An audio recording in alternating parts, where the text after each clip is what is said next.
Hi viewers, இன்றைக்கி நம்ம CA foundation chapter 2 sale of goods ஆக்டில் 3rd யூனிட் பார்க்க போகிறோம். Transfer of ownership and delivery of goods. இப்போது ஒரு சேல் நடக்குது அப்படின்னா செல்லர்கிட்டேருந்து பையருக்கு ஓனர்ஷிப் பாஸ் ஆகும். அந்த ஓனர்ஷிப் எப்போ பாஸ் ஆகுது, அந்த ஓனர்ஷிப் பாஸ் ஆகிற டைம் தான் நமக்கு ரொம்ப முக்கியம். ஏன் அப்படின்னா நமக்கு தெரியும் risk bosses with the property. Ownership யார்கிட்ட இருக்கோ அவங்க தான் அந்த ரிஸ்க்கை எல்லாம் பியர் பண்ணிக்கிறோம். எந்த ரிஸ்க்கு வந்தாலும் அந்த ஓனர்ஷிப் யார்கிட்ட இருக்கோ, யார் அந்த டைமில் ஓனரோ அவங்க தான் அந்த ரிஸ்க்கை எல்லாம் பியர் பண்ணிக்கணும்னு தெரியும். அதனால தான் நமக்கு எந்த டைமில் ஓனர்ஷிப் பாஸ் ஆகுது அப்படிங்கிறது ரொம்ப முக்கியம் அப்படின்னு சொல்கிறாங்க. அதுக்கப்புறம் தேர்டு பார்ட்டி ஏதாவது அந்த கூட்ஸை டேமேஜ் பண்ணிட்டாங்க அப்படின்னா அவர் மேலே நம்ம ஸ்யூ பண்ணணும் அப்படின்னாலும் நமக்கு ஓனர்ஷிப் இருந்தால் மட்டும்தான் நம்மளால் அவர் ஸ்யூ பண்ண முடியும். ஓனர்னால் மட்டும்தான் ஒருத்தரை ஸ்யூ பண்ண முடியும். இப்போ நம்ம செக்ஷன் 18 26 வரைக்கும் பாசிங் ஆஃப் ப்ராப்பர்ட்டி பற்றின ப்ரொவிஷன்ஸ்லாம் கொடுத்துருக்காங்க. அதை பற்றி பார்க்கலாம். பையர் ஆகட்டும் செல்லர் ஆகட்டும் அவங்களோட ரைட்ஸ் அண்ட் லயபிலிட்டிஸை அவங்கக்கிட்ட இருக்க அந்த ஓனர்ஷிப்பை வச்சு தான் நம்ம டிசைட் பண்ணுவோம். என்ன தான் அந்த கூட்ஸோட பொசஷன் செல்லர்கிட்டயே இருந்தாலுமே பையருக்கு ஓனர்ஷிப் பாஸ் ஆகிடுச்சு அப்படின்னா அந்த கூட்ஸுக்கு என்ன நடந்தாலும் என்ன ரிஸ்க் வந்தாலும் அதை பியர் பண்ண போகிறது பையர் தான். ஓனர்ஷிப் யார்கிட்ட இருக்கோ அவங்க தான் அந்த ரிஸ்கையும் பியர் பண்ணுவாங்க. இப்போது இந்த ட்ரான்ஸ்ஃபர் ஆஃப் ப்ராப்பர்ட்டி 2 ஃபேக்டர்ஸை டிபெண்ட் பண்ணி இருக்குது. First identification of goods. இப்போ நம்ம ஒரு அன்அசர்டைன்டு கூட்ஸை சேல் பண்ணுறதுக்கான ஒரு கான்ட்ராக்ட் போட்டிருக்கோம் அப்படின்னா அது எப்போ அசர்டைன் ஆகுதோ அதுக்கப்புறமா தான் ஓனர்ஷிப் பாஸ் ஆகும் அப்படின்னு சொல்லிட்டாங்க. அடுத்தது இன்டென்ஷன் ஆஃப் பார்ட்டிஸ். அந்த பார்ட்டிஸோட இன்டென்ஷன் என்ன, அந்த இன்டென்ஷன் எப்படி கான்ட்ராக்ட்லேயே இருக்கலாம், அந்த டேர்ம்ஸ் ஆஃப் கான்ட்ராக்ட்லேயே இருக்கலாம், இல்லை அந்த பார்ட்டிஸோட நடத்தைகள் அந்த கண்டக்டை வச்சு அவங்களோட கண்டக்டை வச்சும் நம்ம டிசைட் பண்ணிக்கலாம். இல்லை அந்த சிச்சுவேஷன் அப்போ அந்த சூழ்நிலையை பொறுத்தும் நம்ம டிசைட் பண்ணிக்கலாம் எப்போ அந்த ப்ராப்பர்ட்டி ட்ரான்ஸ்ஃபர் ஆகுது அப்படிங்கிறத டிசைட் பண்ணிக்கலாம். நெக்ஸ்ட்டு நமக்கு இந்த பாசிங் ஆஃப் ப்ராப்பர்ட்டி அதை பற்றின ஒரு ப்ரைமரி ரூல்ஸ் கொடுத்துருப்பாங்க. இது நம்ம இப்போ தான் பார்த்தோம் இல்லையா, இந்த அசஸ்டைன்டு கூட்ஸு இன்டென்ஷன் பற்றி அதே தான் கொடுத்துருப்பாங்க. Stages of goods while passing of property 3 stages இருக்குது. Deliverable state, put in to a deliverable state, அதுக்கு அடுத்தது the seller has to do anything in order to ascertain price. இது 3 பற்றியும் தான் பார்க்க போகிறோம். ஃபஸ்ட்டு டெலிவரபிள் ஸ்டேட்டில் என்ன சொல்லியிருப்பாங்கன்னா, எக்ஸாம்பிள் என்ன கொடுத்துருப்பாங்கன்னா, இப்போ எக்ஸ் அப்படிங்கிறவங்க ஒரு டெலிவிஷன் ஷாப்புக்கு போய் டெலிவிஷன் வாங்குறாரு. ஆனால் அவர் என்ன கேட்குறாருன்னா ஹோம் டெலிவரி பண்ணிடுங்கன்னு சொல்கிறாரு. அப்போது அந்த பையர் அந்த பொசிஷன் அவர் கைக்கு வரல, ஆனால் அவர் ஹோம் டெலிவரி பண்ணிடுங்கன்னு சொல்கிறாங்க. அப்போ அந்த டெலிவிஷனும் நமக்கு டெலிவரபிள் ஸ்டேட்டில் தான் இருக்குது. அப்போது ஹோம் டெலிவரி பண்ணிடுங்கன்னு சொல்லும் போதே நமக்கு ஓனர்ஷிப் பாஸ் ஆகிடுச்சு. ஸோ கொண்டு வர வழியில் ஏதாவது ஆயிடுச்சு அப்படின்னா பையர் தான் பொறுப்பேற்றுக்கணும், ஏன்னா ஓனர்ஷிப் அவருக்கு ஆல்ரெடி போயிடுச்சு. Next specific goods to be put in to a deliverable state. இப்போ அது டெலிவரபிள் ஸ்டேட்டில் இல்லை, ஆனால் கொஞ்சம் அந்த ஃபிட்டிங்ஸ்லாம் பண்ணணும், அதுக்கப்புறமா அது டெலிவரபிள் ஸ்டேட்டுக்கு வரும். நீங்கள் எப்போ ஆர்டர் கொடுக்குறீங்களோ அதுக்கப்புறமா நான் அந்த ஃபிட்டிங்ஸ்லாம் பண்ணி முடிச்சதுக்கப்புறம் அது டெலிவரபிள் ஸ்டேட்டுக்கு வந்துடும் அப்படின்னு சொல்லுவாங்க. அப்போ அந்த எப்போ அது டெலிவரபிள் ஸ்டேட்டுக்கு கொண்டு வராங்களோ அது வரைக்கும் அந்த ஓனர்ஷிப் பையருக்கு பாஸ் ஆகாது. டெலிவரபிள் ஸ்டேட்டுக்கு வந்ததுக்கு அப்புறமா தான் அந்த ஓனர்ஷிப் பாஸ் ஆகும். எக்ஸாம்பிள் என்ன கொடுத்துருப்பாங்கன்னா, பீட்டர் அப்படிங்கிறவங்க லேப்டாப் ஒன்று வாங்குவாங்க. அப்போ அந்த கடைக்காரங்க என்ன சொல்கிறாங்கன்னா, இதில் என்ன ஓஎஸ் ஒன்று இன்ஸ்டால் பண்ண வேண்டியது இருக்குது அப்படின்னு சொல்கிறாங்க. அப்போ அந்த ஓஎஸ் இன்ஸ்டால் பண்ணால் தானே அது டெலிவரபிள் ஸ்டேட்டுக்கே வரும். ஸோ அந்த ஓஎஸ் இன்ஸ்டால் பண்ணுற வரைக்கும் அந்த ஓனர்ஷிப் பீட்டருக்கு பாஸ் ஆகாது. ஸோ ஓஎஸ் இன்ஸ்டால் பண்ணதுக்கு அப்புறமா தான் பீட்டருக்கு ஓனர்ஷிப் பாஸ் ஆகும். Next specific goods in a deliverable state when a seller has to do anything in order to ascertain price. இது அந்த கூட்ஸ் டெலிவரபிள் ஸ்டேட்டில் தான் இருக்குது, ஆனால் அதை இன்னும் கொஞ்சம் பண்ணுறேன் அப்படின்னு சொல்லி நம்ம கான்ட்ராக்ட் போட்டிருப்போம், இந்த மாதிரி பண்ணுறேன் அப்படின்னு சொல்லி போட்டிருப்போம். ஸோ அந்த மாதிரி நடக்காத போது நமக்கு அந்த ஓனர்ஷிப் பாஸ் ஆகாது. இப்போ எக்ஸாம்பிள் என்னென்னா, ஏ அப்படிங்கிறவங்க ஒரு கம்பெனிக்கு கார்பெட்ஸை விற்றுருக்காங்க, நான் போட்டு விடுறேன் அப்படிங்கிற மாதிரி சொல்லியிருக்காங்க. ஆனால் அது அந்த கம்பெனியோட ப்ரிமிசஸில் டெலிவரி ஆகிடுச்சு அந்த கார்பெட். ஸோ வந்ததுக்கப்புறமா அது யாரோ ஸ்டீல் பண்ணிட்டாங்க, திருடிட்டாங்க. அப்போ ஓனர்ஷிப் அந்த கம்பெனிக்கு பாஸ் ஆகிருக்குமா, பையருக்கு பாஸ் ஆகிருக்குமான்னு கேட்டால் கிடையாது. இவங்க கான்ட்ராக்டே என்னென்னா கார்பெட் எடுத்து லே பண்ணி விடுறேன், போட்டு விடுறேன் அப்படிங்கிறது தான் இவங்களோட கான்ட்ராக்ட். இவங்க போடுறதுக்கு முன்னாடியே அந்த பொருள் திருடப்பட்டனால அந்த ஓனர்ஷிப் அந்த கம்பெனிக்கு பாஸ் ஆகிருக்காது. நெக்ஸ்ட்டு கூட்ஸ் அசர்டைண்டாக இருக்கணும். இப்போ நம்ம ஒரு அன்அசர்டைன்டு கூட்ஸை சேல் பண்ணுறோம் அப்படின்னு சொல்லி ஒரு கான்ட்ராக்ட் போட்டோம் அப்படின்னா அது அசர்டைன் பண்ணதுக்கப்புறமா தான் நம்ம சேல் பண்ண முடியும். இது நம்ம ஃபஸ்ட்டே நான் சொன்னேன். அடுத்தது இப்போ ஒரு அன்அசர்டைன்டு கூட்ஸை நம்ம வந்து அதில் ஓனர்ஷிப் பாஸ் ஆகுது அப்படின்னா அதுக்கு 2 ரூல்ஸ் கொடுத்துருக்காங்க. இப்போது sale of unascertained goods by description. இப்போ டிஸ்கிரிப்ஷன் வச்சு நம்ம ஒரு கூட்ஸை சேல் பண்ணுறோம், அது வந்து ஒரு அன்அசர்டைன்டு கூட்ஸ் அப்படின்னா அந்த டிஸ்கிரிப்ஷனில் இருக்க கூட்ஸ் வந்து டெலிவரபிள் ஸ்டேட்டில் இருந்துச்சு அப்படின்னா நம்ம ஓனர்ஷிப்பை அப்போ ட்ரான்ஸ்ஃபர் பண்ணிக்கலாம். இதுவே நெக்ஸ்ட்டு டெலிவரி டு கேரியர். இப்போது செல்லர் வந்து கொரியர் மூலயமா அனுப்புகிறாரு, பையர் வந்து கொரியர் மூலிமா அனுப்புங்கன்னு சொல்லிட்டாரு. ஸோ செல்லரும் வந்து அதை வந்து கொரியர் ஆஃபீஸ்க்கு சென்ட் பண்ணிட்டாருனா போகிற வழியில் ஏதாச்சும் ஆயிடுச்சு அப்படின்னா பையர் தான் பொறுப்பு. ஏன்னா செல்லர் வந்து அவரோட இடத்துலேருந்து அதை அனுப்பும்போதே பையரோட பேருக்கு தானே அனுப்புகிறாரு. ஸோ பையருக்கு அனுப்பும்போதே அது வந்து ஓனர்ஷிப் பாஸ் ஆயிடுச்சு அப்படின்னு நம்ம வந்து டிசைட் பண்ணிடுவோம். ஸோ அங்கே வழியில் ஏதாவது ஆயிடுச்சு அப்படின்னா பையர் தான் பொறுப்பு, அந்த ரிஸ்க் எல்லாமே பையருக்கு தான் போகும். அதுதான் அந்த எக்ஸாம்பிள் 4, 5 எல்லாம் அதை கொடுத்துருப்பாங்க. அது நீங்கள் படித்து பார்த்தீங்கனாலே உங்களுக்கு புரியும். இப்போது செக்ஷன் 23 அனாலிசிஸ் பார்க்கலாம். Sale of unascertained goods and appropriation. இப்போ அப்ராப்ரியேஷன் அப்படின்னா நம்ம அந்த கான்ட்ராக்டை பெர்ஃபார்ம் பண்ணுறதுக்காக அந்த கூட்ஸை வந்து செலக்ட் பண்ணுறதை தான் அப்ராப்ரியேஷன் அப்படின்னு சொல்லுவாங்க. அந்த செலெக்ஷன் அப்படிங்கிறது பையர் அண்ட் செல்லரோட மியூச்சுவல் கன்சென்ட்டோடு தான் நடக்கும். அதுக்கு என்னென்ன எசென்ஷியல்ஸ் அப்படின்னா அந்த கான்ட்ராக்ட் வந்து அன்அசர்டைன்டு இல்லைன்னா ஃப்யூச்சர் கூட்ஸுக்காக நம்ம போட்டிருக்கணும். அண்ட் அது வந்து கான்ட்ராக்ட் போட்டிருக்குள்ளே அந்த கூட்ஸோட டிஸ்கிரிப்ஷன் கான்ட்ராக்டில் இருக்க மாதிரி அந்த டிஸ்கிரிப்ஷனும் குவாலிட்டியும் இருக்கணும். அந்த கூட்ஸ் வந்து டெலிவரபிள் ஸ்டேட்டில் இருக்கணும். அடுத்தது கான்ட்ராக்டில் எப்படி இருக்கோ அதே மாதிரி அன்கண்டிஷனலாக அந்த கான்ட்ராக்டுக்கு பொருந்துகிற மாதிரி இருக்கணும் அந்த கூட்ஸு. நெக்ஸ்ட் இந்த செலெக்ஷன் யார் பண்ணலாம் அப்படின்னா செல்லர் பண்ணலாம், ஆனால் பையரோட அசன்ட் வேணும். பையரும் பண்ணலாம், செல்லரோட அசன்ட்டோட பையர் பண்ணிக்கலாம். அந்த அசன்ட் வந்து எக்ஸ்ப்ரெஸ்ஸாகவும் இருக்கலாம், இம்ப்ளாய்டாகவும் இருக்கலாம்.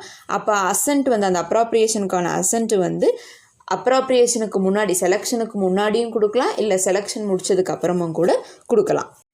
நெக்ஸ்ட்டு வந்து goods sent on approval or sale or return basis. இப்போ வந்து நம்ம ஒரு சேல் ஆர் ரிட்டன் பேசிஸில் ஒரு கூட்ஸை வந்து நம்ம சென்ட் பண்ணுறோம். அப்போ எந்த டைமில் நமக்கு அந்த ஓனர்ஷிப் பையருக்கு பாஸ் ஆகும் அப்படின்னா பையர் வந்து அவரோட அக்செப்டன்ஸை செல்லருக்கு தெரிவிச்சிருக்கணும். நான் வந்து இந்த கூட்ஸை அக்செப்ட் பண்ணிக்கிறேன் அப்படின்னு சொல்லிட்டாருன்னா அந்த டைமில் அவருக்கு ஓனர்ஷிப் பையருக்கு போயிடும். இல்லை அதை அந்த டிரான்சாக்ஷனை வந்து அடாப்ட் பண்ணிக்கிற மாதிரி ஏதாவது ஒரு ஆக்டிவிட்டீஸ் அவர் பண்ணுறாரு அப்படின்னா அப்போவும் ஓனர்ஷிப் பையர்கிட்ட போயிடும். இல்லை அந்த கான்ட்ராக்ட் வந்து ஒரு டைம் ஃபிக்ஸ் பண்ணியிருக்காங்க, இப்போ 6 monthsக்குள்ளே நீங்கள் வந்து இதை ரிட்டர்ன் பண்ணல, இல்லை எனக்கு ஒரு அக்செப்டன்ஸ் தெரிவிக்கலை அப்படின்னா நான் வந்து இதை டீம்டு அக்செப்டன்ஸாக எடுத்துக்குவேன் அப்படின்னு அந்த மாதிரிலாம் டைம் ஃபிக்ஸ் பண்ணியிருந்தாங்கன்னா அந்த டைம் எக்ஸ்பிரி ஆகும்போது அப்போ அந்த 6 monthsனால் அந்த 6 months முடியும் போது எந்த ஒரு நோட்டீஸ் எதுவுமே கொடுக்கல, அந்த பையர் வந்து எதுவுமே சொல்லாமல் மௌனமாக இருக்கார், அக்செப்டன்ஸும் சொல்லலை ரிஜெக்ஷனும் சொல்லலை அப்படின்னா அவர் வந்து அதை அக்செப்ட் பண்ணிக்கிறதா நம்ம டீம் பண்ணி ஓனர்ஷிப்பை அவருக்கு பாஸ் பண்ணி விட்ருவோம். இல்லை வேறு ஏதாவது இப்போ அந்த பையர் அதை வாங்கிட்டு ஏதாவது அதை வந்து கொண்டு போய் எங்கே யாராச்சும் ப்ளட்ஜ் பண்ணுறாரு இந்த மாதிரிலாம் பண்ணார் அப்படின்னா ஆட்டோமேட்டிக்காக ஓனர்ஷிப் அவருக்கு போயிடும். நெக்ஸ்ட்டு வந்து sale for cash only or return அப்படின்னா என்னென்னா இப்போ வந்து பேமெண்ட் பையர் வந்து பேமெண்ட் பண்ணாதான் செல்லர்கிட்டேருந்து ஓனர்ஷிப் அவர்கிட்ட போகும். பேமெண்ட் பண்ணுற வரைக்கும் ஓனர்ஷிப் வந்து செல்லர்கிட்ட தான் இருக்கும். ஸோ இப்போ கூட்ஸை வந்து பையர் வாங்கிட்டு போயிட்டார், இன்னும் பேமெண்ட் பண்ணல, ஆனால் பே பண்ணுறதுக்கு முன்னாடியே அவர் வந்து யாராச்சும் அதை ப்ளட்ஜ் பண்ணிட்டாரு அப்படின்னா இப்போ ஓனர்ஷிப் யார்கிட்ட இருக்குது, செல்லர்கிட்ட தான் இருக்குது. அப்போ அந்த ப்ளட்ஜே வந்து இன்வேலிட் அப்படின்னு ஆயிரும். அதுதான் அந்த எக்ஸாம்பிளையும் கொடுத்துருக்காங்க. Next reservation of right of disposal. Seller அவருக்கு அந்த கூட்ஸ் மேலே இருக்க ரைட்டை ரிசர்வ் பண்ணி வச்சுக்கிறது. இப்போ செல்லர் வந்து ஒரு சில கண்டிஷன்ஸ் போட்டிருப்பாங்க பையருக்கு. ஸோ பையர் அந்த கண்டிஷன்ஸில் எப்போ முடிக்கிறாரோ அது வரைக்கும் அந்த கூட்ஸ் வந்து செல்லர்கிட்ட தான் இருக்கும், இல்லைனா செல்லர்கிட்ட தான் அந்த ஓனர்ஷிப் இருக்கும். அந்த மாதிரி அந்த கண்டிஷன் நடந்தால் தான் செல்லர் வந்து கொடுப்பாரு. அதுதான் அவரோட ரைட்டை அவரே ரிசர்வ் பண்ணி வச்சுக்கிறது. இது எக்ஸாம்பிள் என்ன கொடுத்துருப்பாங்கன்னா கேரியேஜ் அந்த கூட்ஸை வந்து அனுப்பி விட்டுருப்பாரு, ஆனால் அந்த ஏஜென்ட் கிட்ட வந்து செல்லர் சொல்லியிருப்பார் பையர் வந்து உங்களுக்கு பேமெண்ட் பண்ணாருன்னா நான் இன்ஃபார்ம் பண்ணுறேன், அதுக்கப்புறமா கூட்ஸை கொடுங்க.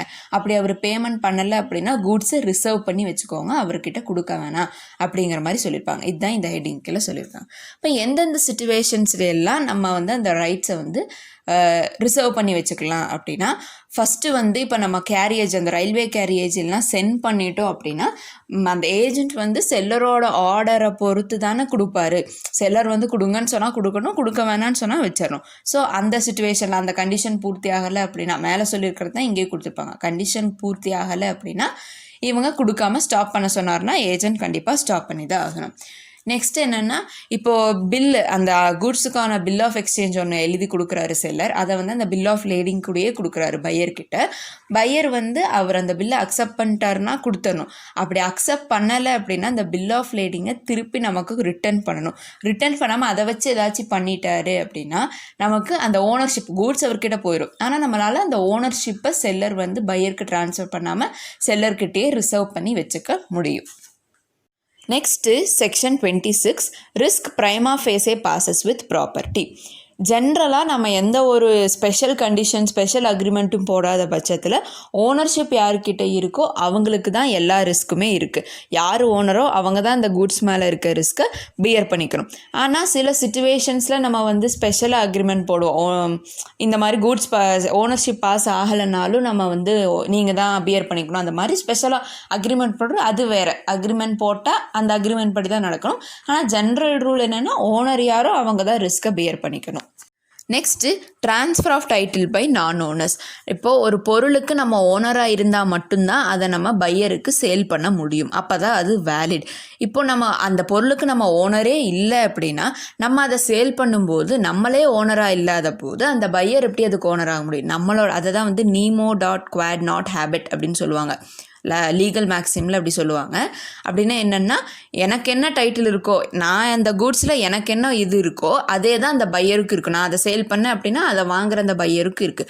அப்போ எனக்கு அந்த கூட்ஸ் மேலே செல்லருக்கு அந்த கூட்ஸ் மேலே குட் டைட்டில் இல்லை அப்படின்னா அதை வாங்குகிற அந்த பையருக்கும் அந்த கூட்ஸ் மேலே குட் டைட்டில் இருக்காது. இதுதான் இந்த நான் ஓனர்னால் ட்ரான்ஸ்ஃபர் பண்ண முடியாது அப்படின்னு கொடுத்துருக்காங்க. ஆனால் இந்த ரூலுக்கு சில எக்ஸப்ஷன்ஸ் இருக்குது. அதாவது என்னதான் அவங்க அந்த கூட்ஸோட ஓனராகவே இல்லைனாலும் அவங்க சேல் பண்ணாங்க அப்படின்னா அந்த பையர் அதை வாங்குற அந்த பையருக்கு குட் டைட்டில் கிடைக்கும். ஃபர்ஸ்ட் எக்ஸப்ஷன் என்னென்னா சேல் பை மெர்கான்டைல் ஏஜென்ட். இந்த பிரின்சிபல் ஏஜென்ட் கான்செப்டில் ஏஜென்ட் வந்து அந்த கூட்ஸுக்கு ஓனராக இருக்க மாட்டார். ஆனால் ஏஜென்ட் தானே விற்பார், அந்த பையருக்கு விற்பார். ஸோ ஒரு ஏஜென்ட்டுக்கிட்ட இருந்து அந்த பையர் வாங்கும்போது அந்த பையருக்கு குட் டைட்டில் தான் இருக்கும். என்ன தான் அந்த ஏஜென்ட் ஓனராகவே இல்லைனாலும் பையருக்கு குட் டைட்டில் தான் கிடைக்கும். ஆனால் அதில் சில சிச்சுவேஷன்ஸ் என்னென்னா ஓனரோட கன்சென்ட்டோட அந்த ஏஜென்ட் வந்து ஏஜென்ட்டுக்கிட்ட அந்த பொசிஷன் இருக்கணும், அந்த குட்ஸோட பொசிஷன் இருக்கணும். அந்த ஏஜென்ட்டுக்கு வந்து அது ஆர்டினரி கோர்ஸ் ஆஃப் பிஸ்னஸாக இருக்கணும், பர்சனலாக இருக்கக்கூடாது, அது பிஸ்னஸ் பர்பஸ்க்காக இருக்கணும். அண்ட் அந்த பையர் வந்து நோட்டீஸ் பண்ணியிருக்கக்கூடாது, இந்த ஏஜென்ட்டுக்கு வந்து அந்த அத்தாரிட்டி கிடையாது அப்படிங்கிற மாதிரியெல்லாம் நோட்டீஸ் பண்ணியிருக்கக்கூடாது. Next sale by one of the joint owners. இப்போ ஒரு பொருளுக்கு வந்து ஒரு 4-5 ஓனர்ஸ் இருக்காங்க அப்படின்னா ஒரு ஓனர்கிட்ட மட்டும் அந்த கூட்ஸோட பொசிஷன் இருக்குது அப்படின்னா அவங்க சேல் பண்ணுறாங்க, அவங்க வந்து ஒரு பையருக்கு சேல் பண்ணுறாங்கன்னா அந்த ஜாயிண்ட் ஓனர்கிட்ட இருந்து வாங்குகிற பையருக்கு குட் டைட்டில் தான் கிடைக்கும். Next sale by person in possession under voidable contract. இப்போ வாய்டபிள் கான்ட்ராக்ட்னா என்ன? Coercion, fraud, misrepresentation, undue influence இதெல்லாம் யூஸ் பண்ணி ஒருத்தர் வந்து யாரோ ஒருத்தர்கிட்ட இருந்து ஒரு பொருளை வந்து கைப்பற்றியிருக்காங்க. அந்த பொருளை நான் வந்து ஒரு பையருக்கு விற்கிறேன் அப்படின்னா அந்த பொருளை வாங்குகிற அந்த பையருக்கு குட் டைட்டில் தான் கிடைக்கும். எப்போ? ஆனால் ப்ரொவைடட் ஒரு கண்டிஷன் என்னென்னா அந்த டில் டேட் அந்த சேல் பண்ணுறோம்லையே அந்த டேட் அப்போ அந்த கான்ட்ராக்ட் வந்து கேன்சல் ஆகாமல் இருந்துருந்துச்சு அப்படின்னா அந்த பையருக்கு குட் டைட்டில் தான் கிடைக்கும். Next sale by one who has already sold the goods but continues in position தேர்.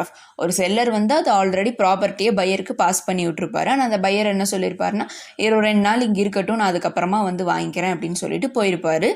அப்போது செல்லர்கிட்ட தான் அந்த பொசிஷன் இருக்கும். இந்த டைமில் வந்து வேறு இன்னொரு பையர் வந்து இதை வந்து கொஞ்சம் ஒரு ஹையர் ப்ரைஸில் ஒரு 10,000 அந்த மாதிரி ஹையர் ப்ரைஸுக்கு கேட்குறாரு.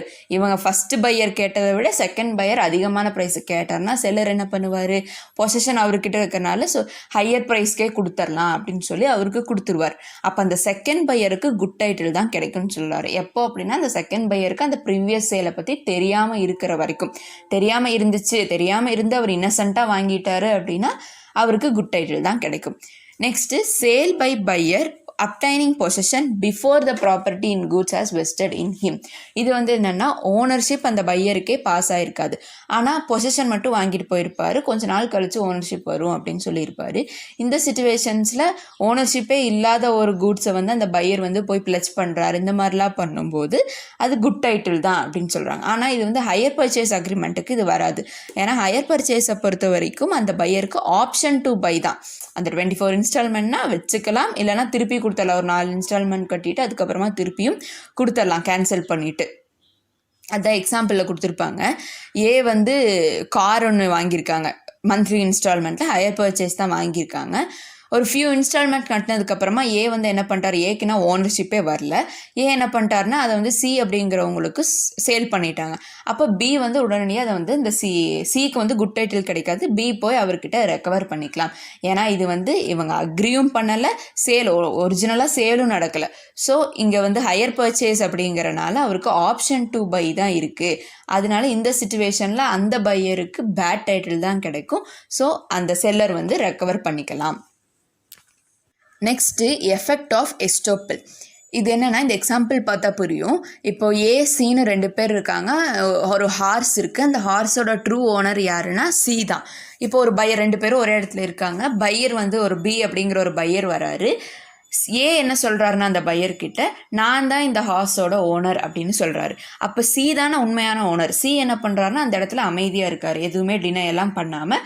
என்ன தான் ஒரு ஓனராக இருந்தாலுமே சி இந்த மாதிரி சொல்கிறத கேட்டு இவர் அமைதியாக தான் இருக்கார்.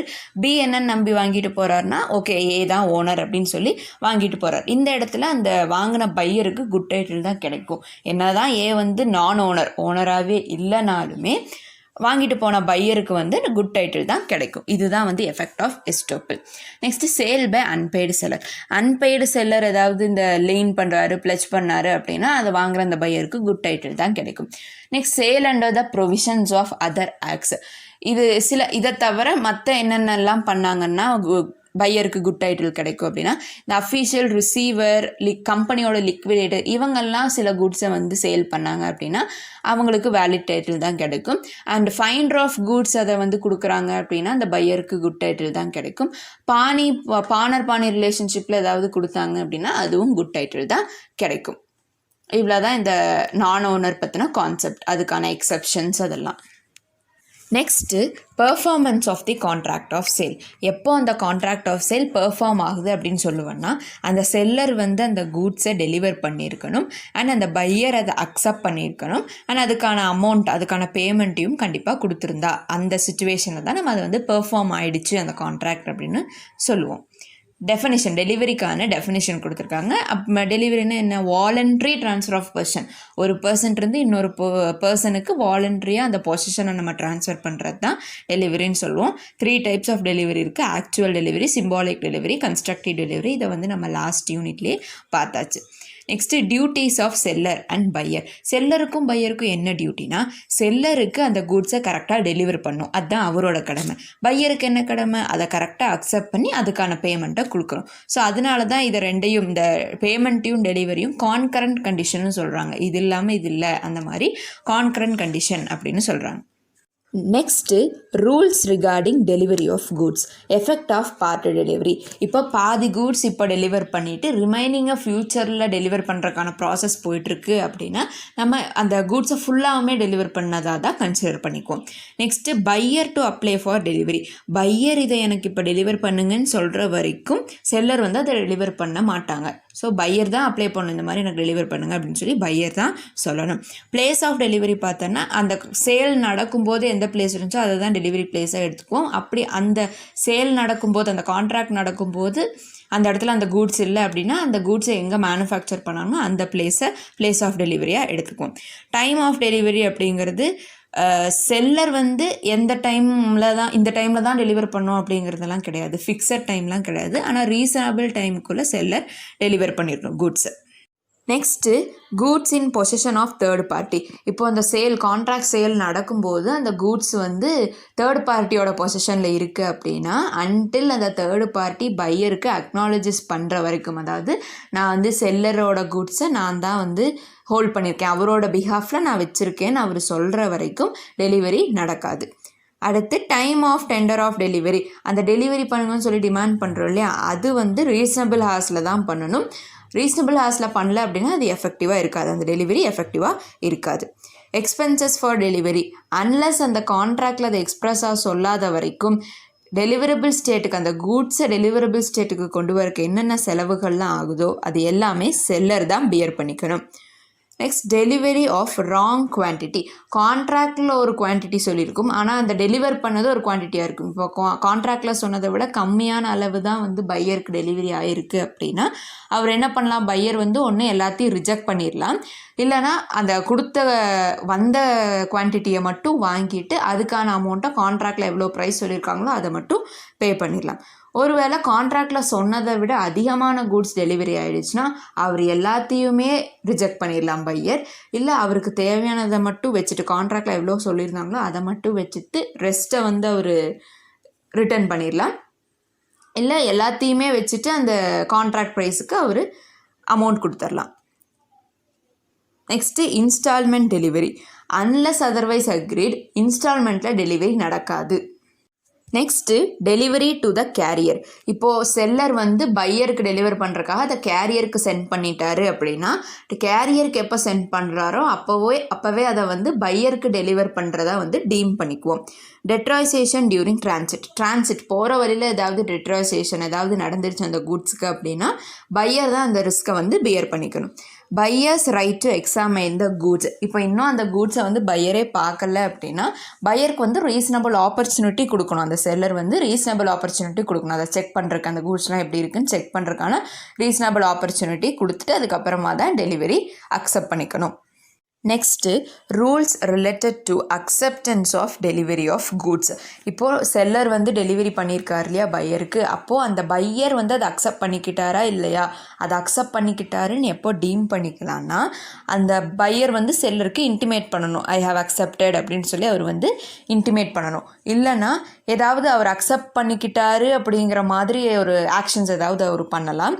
இல்லைனா ஒரு ரீசனபிள் டைம் முடிஞ்சதுக்கப்புறமாவும் அவர்கிட்டயே ரிஜெக்ட் பண்ணிட்டேன் இல்லை அக்செப்ட் பண்ணிட்டேன் எதுவுமே சொல்லாமல் எந்த ஒரு விஷயமுமே செல்லருக்கு இன்டிமேட் பண்ணாமல் ஒரு ரீசனபிள் டைம் வரைக்கும் முடிகிற வரைக்கும் அவர் வச்சே இருக்காரு அப்படின்னா அதை அவர் அக்செப்ட் பண்ணிக்கிட்டாருன்னு நம்ம டீம் பண்ணிக்கலாம். Next buyer not bound to return rejected goods. ஒருவேளை அவர் ரிஜெக்ட் பண்ணுறாரு அப்படின்னா அதை வந்து அவர் ரிட்டன் பண்ண முடியாது. ஃபஸ்ட்டு அவர் வந்து செல்லருக்கு இன்டிமேட் பண்ணணும், இந்த மாதிரி நான் வந்து ரிட்டன் பண்ணுறேன், நான் ரெஃப்யூஸ் பண்ணுறேன் அப்படின்னு சொல்லி இன்டிமேட் பண்ணணும் ஃபஸ்ட்டு செல்லருக்கு. Next liability of buyer for neglecting or refusing delivery of goods. இப்போ டெலிவர் பண்ணுறாரு, செல்லர் போய் டெலிவர் பண்ணுறாருனா அந்த டைமில் ரீசனபிள் டைமுக்குள்ளே ஃபஸ்ட்டு அவர் வந்து சொல்லுவார், நான் அந்த மாதிரி இந்த டைமுக்கு கொண்டு வந்து டெலிவர் பண்ணுறேன் அப்படின்னு சொல்லி. ஸோ அந்த டைமில் அந்த பையர் வந்து அவைலபிளாக இல்லை, ஸோ அவர் வந்து கரெக்டான டைமில் டெலிவரி எடுக்கலை அப்படின்னா அதனால் இப்போ வெயிட் பண்ணனால ஏதாவது லாஸ் ஆகிடுச்சு அப்படின்னா அதை ஃபுல்லாக பியர் பண்ண வேண்டியது பையரோட பொறுப்பு. நமக்கு சேல் ஆஃப் குட்ஸ் ஆக்டில் யூனிட் 3ல் இருக்க கான்செப்ட் அவ்வளோதான். இந்த வீடியோ உங்களுக்கு பிடிச்சிருந்துச்சுன்னா லைக் பண்ணுங்கள், ஷேர் பண்ணுங்கள், மறக்காமல் ஆர்ட் ஸ்டூடெண்ட்ஸ் ராக்ஸ் சேனலுக்கு சப்ஸ்கிரைப் பண்ணுங்கள்.